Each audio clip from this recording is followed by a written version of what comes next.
Welcome to the Tackling Tech podcast, powered by Dyknow. Join us as we tackle all things EdTech with insightful interviews, actionable tips, and strategies that you can implement in your school or district to make technology integration more effective.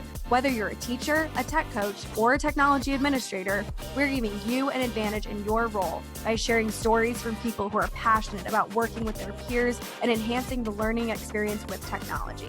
Thanks for spending some time with us today. Now let's tackle some tech. Hello, everyone, and welcome back to Tackling Tech, a podcast that shares stories about how you can build better collaboration in K-12 schools, and a show that is dedicated to putting a voice to remote learning. Hopefully, everyone is out there staying at home and staying safe and enjoying some good content outside of Tackling Tech. I know I have. I've been enjoying The Last Dance documentary on the 97 Chicago Bulls. It's brought me back to growing up in the Michael Jordan era, and it's been a lot of fun. And speaking of Chicago, hopefully you all enjoyed the last episode with Dr. Eric Youngman from the Chicagoland area on growth mindset in remote learning. I had a lot of fun talking with him, talking with an educator that's curriculum focused and thinking about all the different ways to develop curriculum during a remote learning environment. So if you are responsible for developing curriculum or instructing curriculum, definitely go back and listen to that episode. Also, you might have heard an episode last week that we aired with Tiara on the Dyknow marketing team. We will be continuing to have some internal conversations that we're going to be sharing on Tackling Tech. We had a lot of conversations with customers and thought that, you know what, it's a really good idea to kind of give a sneak peek behind the scenes look at how a technology company like Dyknow is working with our customers during this time and making decisions. And the episode with Tiara was about our content and why we're creating the content like Tackling Tech and the purpose. So if you didn't get a chance, go check that one out. Some housekeeping items that I always like to cover. Definitely continue to give feedback. The feedback definitely helps every week. It gives us ideas on topics to talk about on Tackling Tech. It also gives us ideas on different guests we should be having on Tackling Tech. So encourage you to keep that coming. The best place you can offer that feedback is through Twitter. You can find us at Tackling Tech Pod. Shoot us an @ mention, DM us. We'll get back to you quickly. As always, subscribe, rate, and review. That's certainly helpful. We want to grow our audience on this show. The more people listening, the more ideas we'll get from you all. So definitely hit that subscribe button if you're enjoying what you're hearing. Go to Dyknow.com for all of our content. We post Tackling Tech on Dyknow.com along with other blog posts. We are publishing at a very, very high clip right now. And we've got some new people joining the marketing team this summer to help with that. So we're going to continue to publish even more. So Dyknow.com is the best place to find video recordings, Tackling Tech episodes, blog posts, you name it. That's where you should go to check that out. I am excited too. We are in the planning stages of the Professional Development Summit, which will be on May 29th. We're going to have a great group of panelists there to share ideas on professional development, on what they're thinking about when building PD going into next year. Really, really excited about that. And we're doing that because we got so much feedback on needing more resources for professional development. Final plug is join our Facebook group. Just go to the search bar, Technology Coaching Conference. Go join that private group. You're going to have to answer a few questions, but that is a network we're really trying to grow. It is a PLN or a PLC for educators. We're just trying to provide the platform. It's been fun to see the different connections and information being shared in the short time we've had that group open, but that's a great place to go. Another great place to go that's non-Tackling Tech or Dyknow related is just the remote learning hashtag on Twitter. I have learned so much from different educators using that hashtag. And as I was listening to the conversation, that's where I found today's guest who was using the remote learning hashtag. So a little intro first. Chris Woods has been a high school math teacher in Calumet, Michigan since 1999. Chris started the idea of Daily STEM to help educators and parents find STEM in real world and share STEM with the kids they know. STEM is all around us. It's in our backyard, at the store, in homes, on TVs, movies, in the news, everywhere, you name it. He's got a podcast. He's got the Daily STEM, which is a newspaper for teachers. He's also a great marketer, which I shared with him in our initial conversation, which is really fun to see as that's what I do professionally. So Chris, welcome to Tackling Tech. How are you doing today? I'm doing great today, Brett. So glad to be on the Tackling Tech podcast with you. Awesome. So I think we have to just share with the audience. So I mentioned I found you on Twitter, then I dug in podcasts, looked at the website, and then thought to myself, I have to reach out to Chris. This guy's super passionate about it. And then in our conversation, I learned that you built your own house. So can you share with the audience what you did there? Because that's something that has not left my head since we last spoke. Well, it's just one of those things when you're a teacher, you've got usually some extra time in the summer. I had spent some summers, doing construction as just a good summer job. And my wife and I were looking for a place to kind of call our own and raise our kids. And I found a place that needed a lot of work and basically did a bunch of demolition work, tore out this 100-year-old log cabin that they had built around and then just started rebuilding the whole thing from there. So, I mean, it's basically a brand new house, but when you're a teacher, you've got that time in the summer. Interesting story. Some friends of ours had a couple of kids that were middle school, high school range. And she reached out and said, would you be willing to show our kids how to do construction? I know you're going to be building a house. And I was like, well, that's great.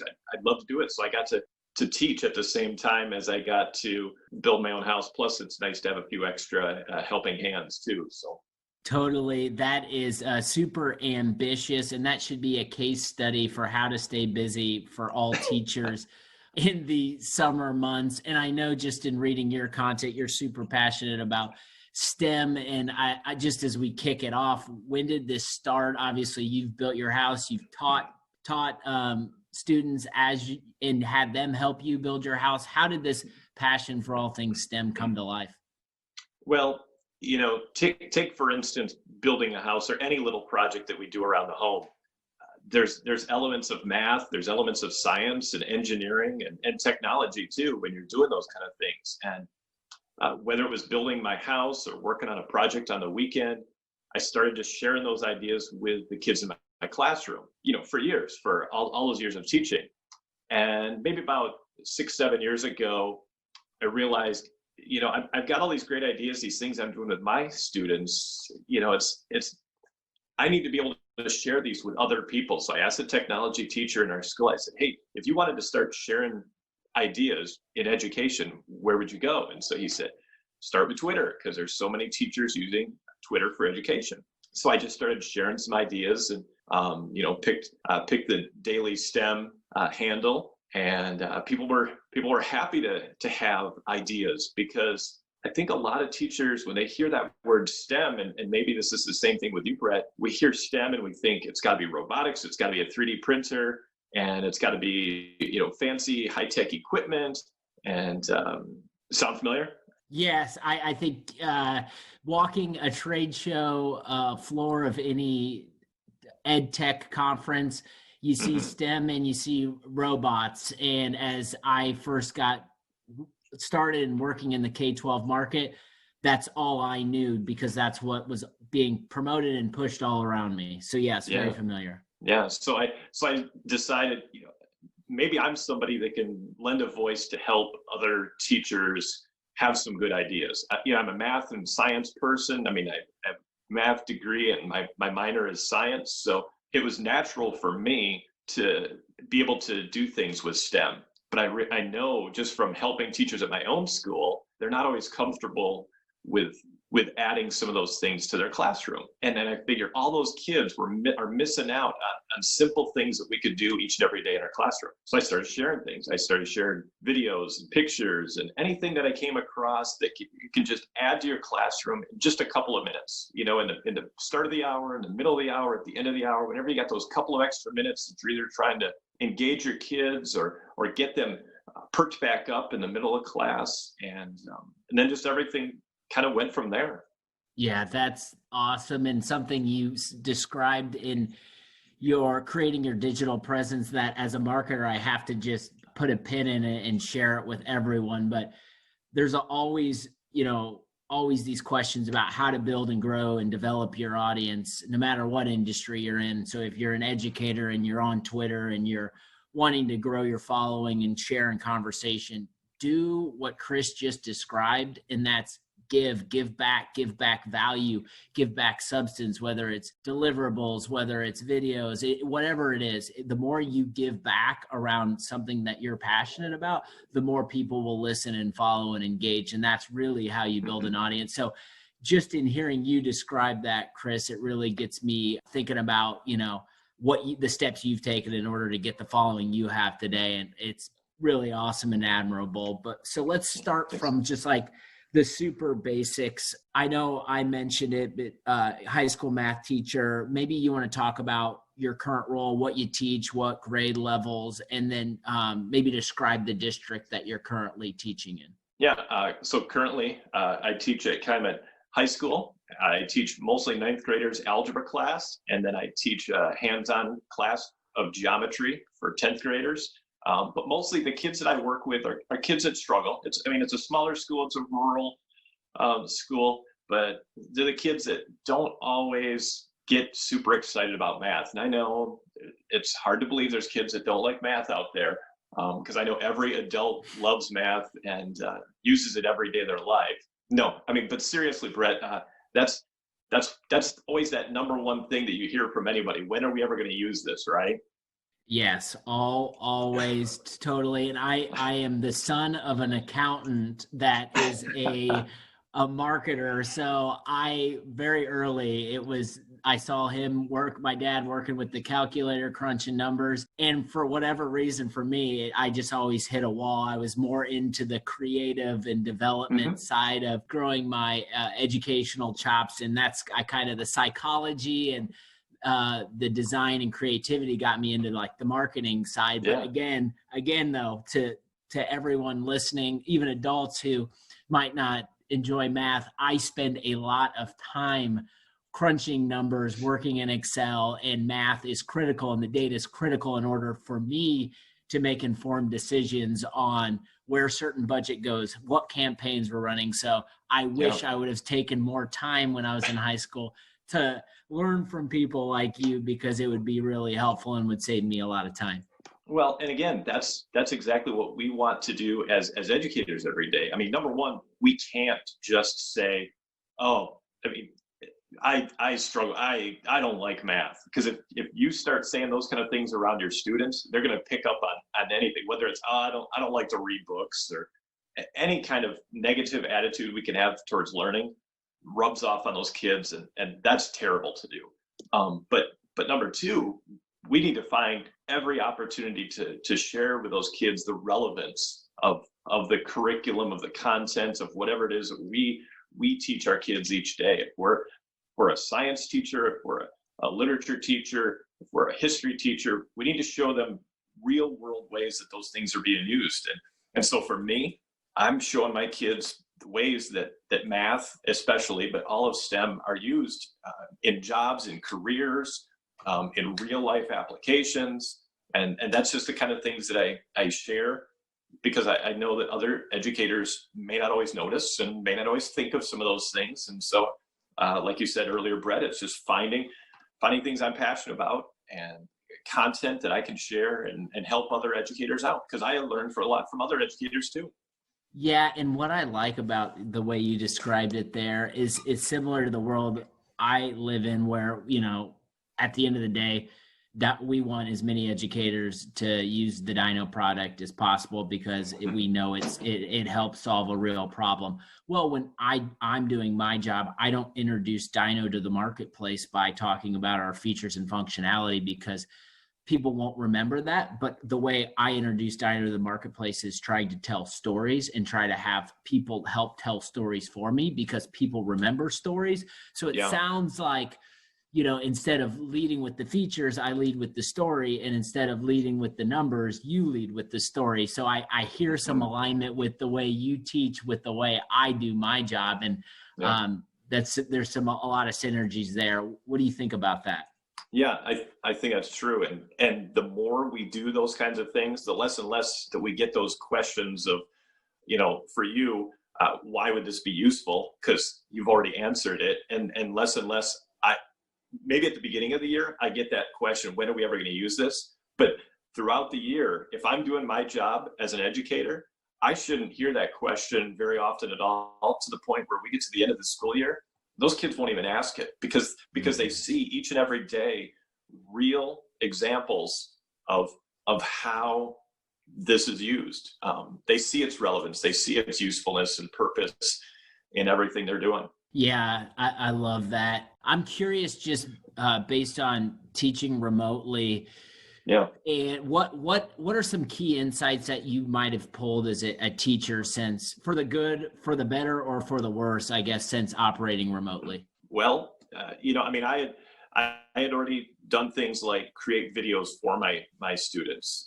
So let me just first speak to that. My students already knew that I knew how to use technology. So they already knew that I had a YouTube channel, that I had video lessons for all of my algebra class. So for them, it wasn't a big jump to learn something from me on a YouTube video. Now, a couple of things that I've always learned that make those videos better. Number one, if you can have yourself in that video, that's great, because especially now, those kids need to see us help some semblance of continuity for them. So actually, my videos are me standing in front of the board explaining a problem, just like they would have if they were in my classroom right now, but they're not, because they're remote learning. But number two, I try to keep those videos very short. So mine are anywhere from 45 seconds to like 2 minutes for some really complicated example problems. And basically each video is like one problem or one example.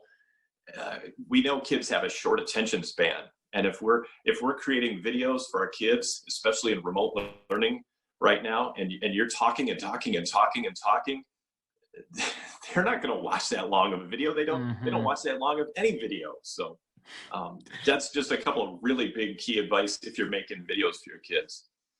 Yeah, no, and that style is something that sounds so basic when thinking about it, of just recording yourself in front of a board, just like you're instructing, and the short time frame. But I think, that's something that can be super effective. And I know it's like, you got to find the right mix of timing and what are the right pattern interrupts, right? Because these kids are used to, flying through TikTok or Instagram or you name it. So I think short and to the point is a great way to, capture their attention and gather feedback right away. So I like that a lot. And a lot of educators, if you're at home and you're trying to create videos for your kids, number one, try to do them well enough that you can put them onto YouTube, so that you can have them to be able to use in a future year. So that you're not just doing them now and then, they're just kind of disappearing, but they're still a resource for you in the future.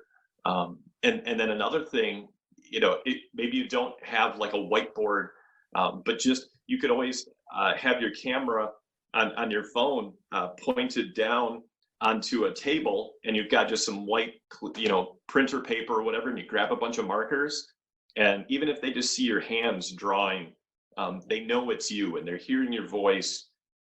That makes a big difference for kids. Yeah, I mean, everyone, I think when people think about starting a YouTube channel or starting videos and all of this and that, it can be a little overwhelming, but everyone's got a powerful mini computer in their pocket that's fully capable of getting everything you need in a matter of seconds. You just need to go and execute it. So it sounds like you are certainly doing that. And what kind of feedback have you got? Have you gotten any direct feedback from students just based on those mini videos so far on what's resonating or what's not in the short time you've been doing it? I would say, number one, the best feedback is that I'm not getting a whole bunch of, I don't understand, because it makes sense to them. And I'm not trying to overwhelm them either. And I think that's, I don't know what everybody's situation is or what their districts are advocating for, but I've really found that just giving kids very simple tasks, very simple step-by-step, and trying to be consistent each week really helps those kids have that little bit level of consistency, especially since their lives are very mixed up right now. That's kind of that whole Mr. Rogers theme to teaching, where everybody you turn on an episode of Mr. Rogers, and it didn't matter which season in which year he came in, he sang the same song, he changed his shoes, he put on his sweater, and it was like you knew that level of consistency was going to be there. And that's another thing that our kids really need from us right now. Yeah, that I didn't realize Mr. Rogers was going to be brought up in this episode, but I certainly remember the messages resonated when I was young and he was on TV, and thinking back on it now and connecting the dots, the consistency, especially being a learner, was certainly something that, you got something out of it every episode. You knew when it was coming. So I like that. Let's go back to STEM. And I know you've covered it just in the intro and stuff, but can you maybe, for the audience who might be new to it or unfamiliar, just describe in your words what STEM learning is and why you think it's so important? Gotcha. Well, if you haven't heard the acronym already, science, technology, engineering, and math, it's STEM. People will add in the A in there for STEAM and add in the arts. I use that acronym as well when I'm really focusing on some artistic aspect. But for the most part, I naturally see the arts in all aspects of STEM. So to me, whenever I do say STEM, there's arts involved in it. There's always design going in that as well. STEM has certainly taken off as an educational buzzword. My goal has been, since day one of sharing STEM ideas, is to help STEM not become a buzzword, but to become part of everything. For people to realize that there is science and technology, engineering and math involved in any subject, any job, any career, anything we do, whether it's painting a picture. There's STEM involved, from the chemistry of the paints to agriculture, which you think of, well, you're just raising animals or crops, and in fact, agriculture is one of the most high-tech industries in the world. And it doesn't matter what kind of things we're doing. There's elements of STEM as part of that, and in education, we're already adding STEM classes to our schools. We're adding STEM schools to our local area, and there's just this rapid addition of STEM, and part of me is really excited, but part of me is a little apprehensive of that. And where does the apprehension come in?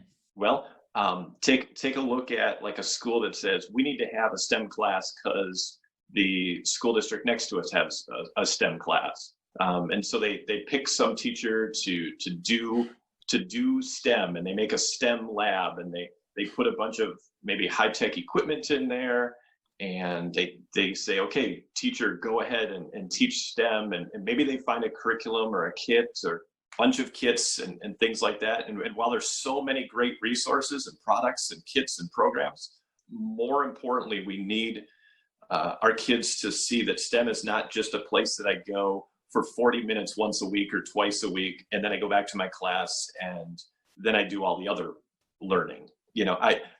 I want that STEM to be part of every aspect. I love it when I hear about STEM teachers who are doing those classes, who connect with the different teachers and say, what are you teaching right now? How can I supplement? How can I enhance what you're doing in the classroom right now? How could I do something that builds upon this book that you're having the kids read, or this historical time period that your class is studying right now? Those are the better aspects that I believe STEM can and should be. I love that so much. And there's so many applications of that type of thinking of how I make decisions and operate in the work that I do. But I think at its core, it's really not trying to manufacture something and force it to happen, but it's how can it happen organically? And then once it happens organically, what are the things that you can put in place to help build structure around it. And once you have structure around it, then there's a system, and with systems comes consistency, and with consistency, there is attention and more people are learning. So I like that, not trying to force feed it, but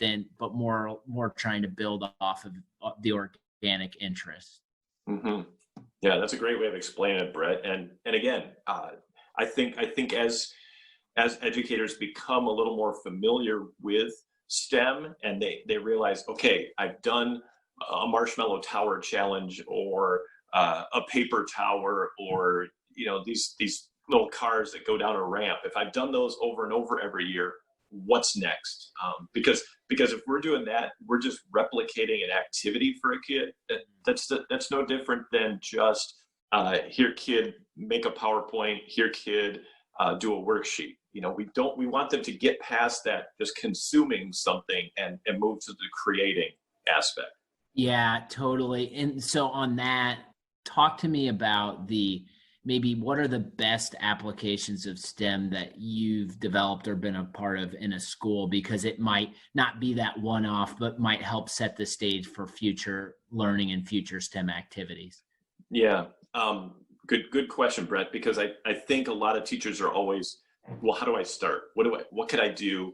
I don't have any resources. I don't have fancy equipment in my classroom. So the things that I really enjoy doing with my students are things that I can scale up or scale down based on each kid. Each kid is, of course, very unique and has different skill levels and abilities and talents, and being able to create something that just hits all those possible levels of success for each kid is great. So a couple things that I've done that have worked really well, that actually can work well in any grade level. Number one is taking plastic water bottles and cutting them in half, across, like if it's standing up on your desk there, cut it across, put dirt in there, and then put a seed, but not just put a seed in the middle like we would in a normal pot, but if you put that seed along the side, and because that bottle is clear, you can see that seed sprout. You can see that root grow, and then as it pushes its way up towards the sky, of course, you can bring in all those variables and things you want to for a science class, but you can also bring in measurement, because you can actually start measuring the roots right away. You can start measuring its height right away. How many of the classroom seeds have sprouted? You can bring in technology aspects where you can have the kids use whatever devices you might have available, and you can take pictures each day, or you can set up a time-lapse camera on one of them in your classroom and be able to time-lapse that. But if you take a picture each day, and then those kids can turn into a stop motion, and they can see that growth, and that's also a great reminder that they're going to be growing consistently throughout the year. You can have them write about it, thinking about their own growth compared to the growth of a seed. And there's so many different applications, and all it requires is bringing in some dirt and some seeds and some water bottles. Yeah, no, I love that. Now I'm thinking back to my days in high school and thinking about just time-lapse camera and just the project you just talked about, and how cool that would be to kind of look back at that at time. And so that's got my mind racing on all the possibilities. How are you, or based on just remote or distance learning, how does that impact STEM learning, and what are you seeing right now?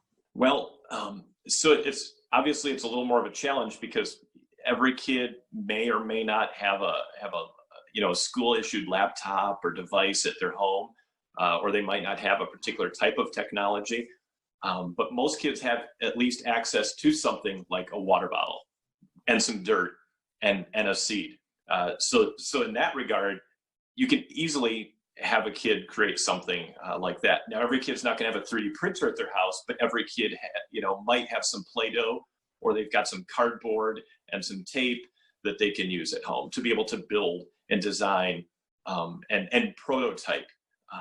Kids may not have access to fancy architectural CAD software that you may have in a classroom, but they can all use Tinkercad, which comes, is a free website that anybody can use, and you can basically just drag and draw different shapes, three-dimensional shapes, onto that website and create things that yes, eventually could get 3D printed because they can save it in their account, or they can send it to the teacher, and maybe that teacher prints it out for them. There's all those types of things you can do remote learning, even without the kids all having access to everything. And again, it just also builds that on that other skill of resourcefulness, of creativity, of problem solving.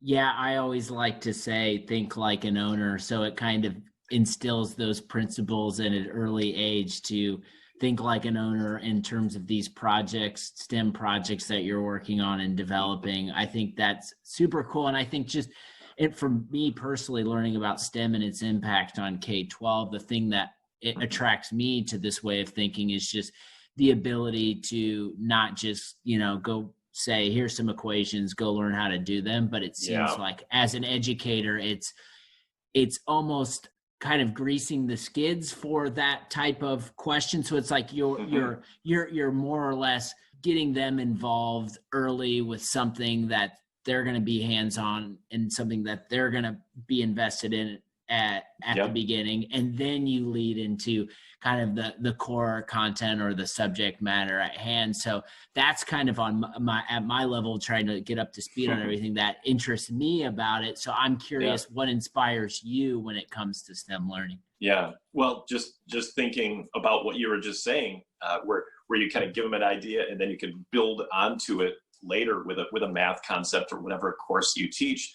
The other day I was watching, just a video on YouTube, and it's Alton Brown, who's, famous chef, and he's doing all of his different quarantine videos right now, and they're just fun. But I'm watching this one where he's explaining how he makes rice, and there's ratios, and there's converting units, and just all sorts of different incredible STEM connections. So in that week's classes, I made that. I always set up my week for distance learning, remote learning like this. I have first of all, I have kids tell me something good, and I just do a discussion board where I get them to just share something good that's going on in their life, or maybe a fun question like, where would you love to go on a vacation and why? Just to get them all discussing and still feeling like a classroom. But then I always have just like task 1, task 2, task 3, just kind of different levels, so a little bit of learning, a little bit of a challenge, and a little bit of something fun and interesting that still connects to what we're doing. So that something fun one week was, watch that video, tell me 3 of the things you saw in there that related to math or science, and then tell me something that you like to cook. And then that also gets them thinking and engaging with that aspect that, cooking is one of the best examples of STEM learning and usage that there is. I mean, you've got fractions, you've got ratios, you've got all the different recipes. There's so many different aspects, and then of course getting it all to work right because of the chemistry and the biology of all the products and things. So I don't know, just being one of those people that just watches videos or reads news articles and just always on the lookout for something, and then bookmark it, save it to a playlist. Keep track of it so that you don't say, oh, what am I going to talk with my students about this week or today? Totally. No. And that there's so much technology in place to help support that. And it's funny. I was on a walk with my wife during lunch, and we were actually talking about cooking and what we like about it, what we don't like about it, especially prepping meals during this time where we're all at home. And cooking is something I've enjoyed, and grilling over time, but obviously there's the preparation end, and I don't even think about it anymore. But looking at the different quantities and amounts and all of that stuff that that will help contribute to your end product. It's all an application of counting and learning and mixing everything together. So I think that's super fascinating and an interesting way to look at it. I know you're a parent. I'm curious, do you have any advice for parents out there that in terms of things that they can be doing to be champions of STEM learning during this time? Well, okay, so definitely. And this is not a plug for myself, but I've made resources that can help any parent, any family with just simple ideas. I put them on my website on dailystem.com. And on the resources tab, I've got multiple lists of like 77 ideas with little check boxes next to it that you could either print them out, or you could just have them available and look through the list and find one that's something interesting that you could do together, either just you and a kid or the whole family all together. Now maybe it's just create a treasure hunt with a map and some clues in your house, or make the alphabet from sticks or natural items out in your backyard, or take something apart and put it back together, or even I have resources of just some different movies that have STEM connections to them. Think of Wall-E or Cloudy with a Chance of Meatballs, or Hidden Figures, or October Sky. There's so many incredible movies too that have some neat applications. You can watch a movie, or you can watch a movie and then afterwards you can say, let's do a challenge. Let's see if we can create our own rocket. Let's see if we can create our own thing to grow plants or whatever, or to compact trash like Wall-E. But I've got those resources on my website for free that teachers have downloaded and shared with their families and their schools, but parents too. So I love that. And when you were talking about movies and applications of STEM in movies, immediately my mind went to Sandlot. In Sandlot, the kids building all the different contraptions to try to get the Babe Ruth signed ball back from the beast. And that's immediately where my head went. So I'm sure after you describing a few, that's something I'm going to be looking out for even more moving forward, because what better time to watch movies than right now? Yeah. And sometimes, and again, you don't even have to watch the whole movie, especially if you're an educator. You just have to find that clip that makes the point to what you're trying to work on with your kids. Like that clip in Apollo 13 where they have to figure out how to make the round scrubber fit in the square hole. Just such an incredible example of problem solving and teamwork, and that can be incredibly powerful to share with your kids. Yeah, I love that. Okay, let's round the corner here. Yep. What is the future of STEM? How do you see it, and how do you see the future of STEM in remote learning? Yeah, I really see the future of STEM as becoming less and less just a separate, distinct classroom or class in a school. Less and less becoming just a buzzword that we throw around, and more just part of the actual everyday what's going on in our class, in our curriculum. I'd love for every teacher to feel confident enough to try something, to add some way of incorporating some STEM into their classroom. Just a quick example: Natalie Roy is a teacher. She started out as a Latin teacher, and she started doing just some projects that connected Latin history with her kids, and she realized her students loved it. And so now she teaches for her students, and she teaches tons of these classes. Instead of a whole bunch of Latin classes, she teaches a bunch of Roman technology classes, and kids will build catapults, and kids will build aqueducts and archways and all these different things. And she'll be having these kids make and create, and all the while they're learning these Latin, these Roman history influences, and I would love to see more and more, even just pieces of that as part of every classroom every day. I love that, because those are the types of things, if you're sitting in the chair as a student, that you're never gonna forget. Yep. And that's being a part of it. And after this conversation, I have to go back and think about all of those moments in time through my education, because there are some I'm thinking about right now, but that will really get me to think strategically about that teacher and their application of trying to get me and the rest of my classmates to learn. So I love that. That is super cool. Before you leave, tell everyone where they can find you online, Twitter, and all that good stuff. All right. So I spend most of the time sharing ideas on Twitter at Daily STEM. But I also share some ideas on Instagram and Facebook, same thing, Daily STEM. All my resources, you can find out more about me. You can find links to my podcast, all at dailystem.com. The podcast is the STEM Everyday podcast that I do, and I basically just interview teachers and educators and authors and innovators who are using STEM. It's on every podcast app and stuff like that too. But again, I'm just here to help other educators because, I've got this brain that just kind of notices STEM in every kind of day aspects. And my job is just to help educators to feel a little more confident and comfortable trying some of those things with their kids. And we are happy that you think that way, because that led to some really great stuff for our audience and things that they can be thinking about STEM related. So hopefully this conversation gets any educator in the audience to think differently about STEM and act on it. Chris, thank you so much for this conversation. I had a ton of fun. And for everyone listening, hopefully you got some insights. Let us know what you think at Tackling Tech Pod on Twitter. And hopefully you are out there. Stay safe and be well. And we'll talk to you all real soon.